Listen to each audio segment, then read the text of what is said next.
بسم اللہ الرحمن الرحیم۔ اللہم صلی علی محمد وعلی آل محمد۔ السلام علیکم ورحمۃ اللہ وبرکاتہ۔ آج کا واقعہ بہت ہی خوبصورت واقعہ ہے، ضرور سماعت فرمائیے گا۔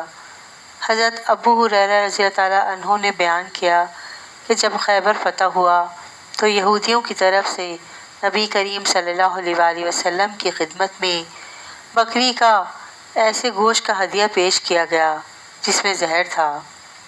اس پر حضرت صلی اللہ علیہ وآلہ وسلم نے فرمایا کہ جتنے یہودی یہاں موجود ہیں انہیں میرے پاس جمع کرو۔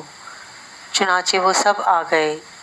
اس کے بعد حضرت صلی اللہ علیہ وآلہ وسلم نے فرمایا کہ دیکھو، میں تم سے ایک بات پوچھوں گا، کیا تم لوگ صحیح صحیح جواب دو گے؟ سب نے کہا جی ہاں۔ آپ صلی اللہ علیہ وآلہ وسلم نے دریافت فرمایا تمہارے باپ کون تھے؟ انہوں نے کہا کہ فلاں۔ حضرت صلی اللہ علیہ وآلہ وسلم نے فرمایا کہ تم جھوٹ بولتے ہو، تمہارے باپ تو فلاں تھے۔ سب نے کہا کہ آپ صلی اللہ علیہ وآلہ وسلم سچ فرماتے ہیں۔ پھر حضرت صلی اللہ علیہ وآلہ وسلم نے فرمایا اگر میں تم سے ایک اور بات پوچھوں تو تم صحیح واقعہ بیان کر دو گے؟ سب نے کہا جی ہاں۔ اے ابو القاسم، اور اگر ہم جھوٹ بھی بولیں گے تو آپ ہمارے جھوٹ کو اسی طرح پکڑ لیں گے جس طرح آپ نے ابھی ہمارے باپ کے بارے میں ہمارے جھوٹ کو پکڑ لیا۔ سبحان اللہ۔ رسول اکرم صلی اللہ علیہ وآلہ وسلم نے اس کے بعد دریافت فرمایا کہ دوزخ میں جانے والے کون لوگ ہوں گے؟ انہوں نے کہا کہ کچھ دنوں کے لیے تو ہم اس میں داخل ہو جائیں گے، لیکن پھر آپ لوگ ہماری جگہ داخل کر دیے جائیں گے۔ حضور اکرم صلی اللہ علیہ وآلہ وسلم نے فرمایا تم اس میں برباد رہو، خدا گواہ ہے کہ ہم تمہاری جگہ اس میں کبھی داخل نہیں کیے جائیں گے۔ پھر آپ صلی اللہ علیہ وآلہ وسلم نے دریافت فرمایا کہ اگر میں تم سے کوئی بات پوچھوں تو کیا تم مجھ سے صحیح واقعہ بتا دو گے؟ اس مرتبہ بھی انہوں نے یہی کہا کہ ہاں اے ابو القاسم۔ حضرت صلی اللہ علیہ وآلہ وسلم نے دریافت کیا کہ کیا تم نے اس بکری کے گوشت میں زہر ملایا ہے؟ انہوں نے کہا جی ہاں۔ حضرت صلی اللہ علیہ وآلہ وسلم نے دریافت فرمایا کہ تم نے ایسا کیوں کیا؟ انہوں نے کہا کہ ہمارا مقصد یہ تھا کہ اگر آپ جھوٹے ہیں نبوت میں تو ہمیں آرام مل جائے گا، اور اگر آپ واقعی نبی ہیں تو یہ زہر آپ کو کوئی نقصان نہیں پہنچا سکے گا۔ عبداللہ ابن سلام آپ یوسف علیہ السلام کی اولاد میں سے تھے، یہود کے بڑے عالم تھے۔ انہیں حضور انور صلی اللہ علیہ وآلہ وسلم نے جنت کی خوشخبری دی تھی۔ عبداللہ بن سلام رضی اللہ تعالیٰ عنہ یہود کے جلیل القدر عالم اور حضرت یوسف علیہ السلام کی اولاد سے تھے۔ آپ کا اصل نام حسین تھا اور وہ یہود بن قینقاع سے تعلق رکھتے تھے۔ ایک دن انہوں نے رسول اللہ صلی اللہ علیہ وآلہ وسلم کے یہ کلمات سنے، اپنے بیگانے سب کو سلام کیا کرو، بھوکوں محتاجوں کو کھانا کھلایا کرو، اور خونی رشتوں کو جوڑے رکھو، قطع رحمی نہ کرو، اور رات کو نماز پڑھو جب لوگ سو رہے ہوں۔ یہ ہدایت آموز کلمات سن کر حضرت عبداللہ بن سلام کا دل نور ایمان سے جگمگا اٹھا۔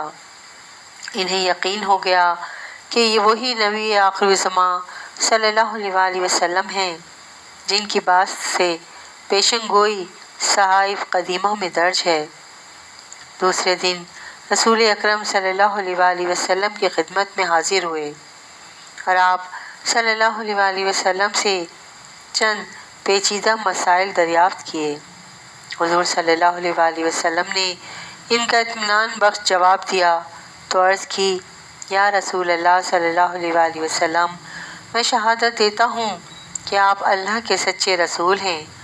حضور صلی اللہ علیہ وآلہ وسلم نے ان کے قبول اسلام پر مسرت کا اظہار فرمایا اور ان کا اسلامی نام عبداللہ رکھا۔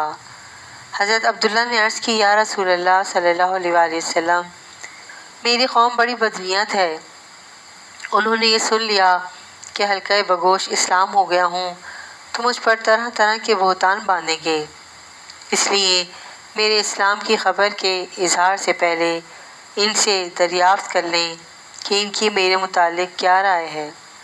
حضور صلی اللہ علیہ وآلہ وسلم نے یہود کے اکابر کو بلا بھیجا۔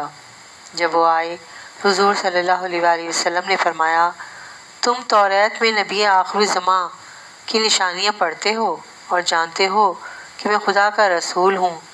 میں تمہارے سامنے دین حق پیش کرتا ہوں، اسے قبول کر کے فلاح دارین حاصل کرو۔ یہودیوں نے جواب دیا، ہم نہیں جانتے کہ آپ اللہ کے رسول ہیں۔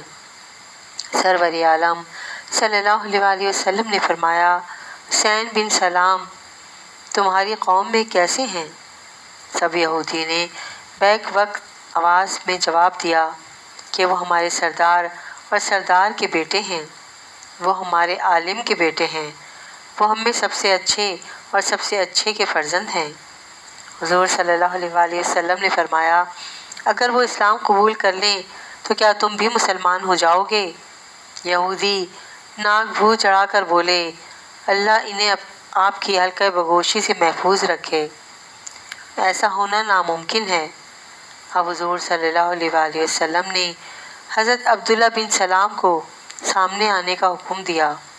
وہ کلمہ شہادت پڑھتے ہوئے باہر نکلے اور یہودیوں سے مخاطب ہو کر فرمایا، اے عیان قوم، اللہ وحدہ سے ڈرو اور محمد صلی اللہ علیہ وآلہ وسلم پر ایمان لاؤ، بلا شبہ وہ اللہ کے سچے رسول ہیں۔ حضرت عبداللہ کا قبول اسلام یہود پر برق خاطف بن کر گرا اور غم و غصے سے وہ دیوانے ہو گئے اور چیخ چیخ کر کہنے لگے، یہ شخص عبداللہ بن سلام ہم میں سب سے برا اور سب سے برے کا بیٹا ہے، ذلیل بن ذلیل اور جاہل بن جاہل ہے۔ حضرت عبداللہ بن سلام رضی اللہ تعالیٰ عنہ نے رسول اللہ صلی اللہ علیہ وآلہ وسلم کی خدمت میں عرض کی، یا رسول اللہ صلی اللہ علیہ وآلہ وسلم، آپ نے یہود کی اخلاقی پستی دیکھ لی، مجھے ان سے اسی اختراع پر اندیزی کا خدشہ تھا۔ آپ نے سن 43 ہجری میں وفات پائی۔ سبحان اللہ، سبحان اللہ، کیا خوبصورت واقعہ ہے۔ واقعہ پسند آیا ہو تو پلیز میرے چینل کو لائک اینڈ سبسکرائب ضرور کیجیے گا۔ جزاک اللہ خیراً کثیرا۔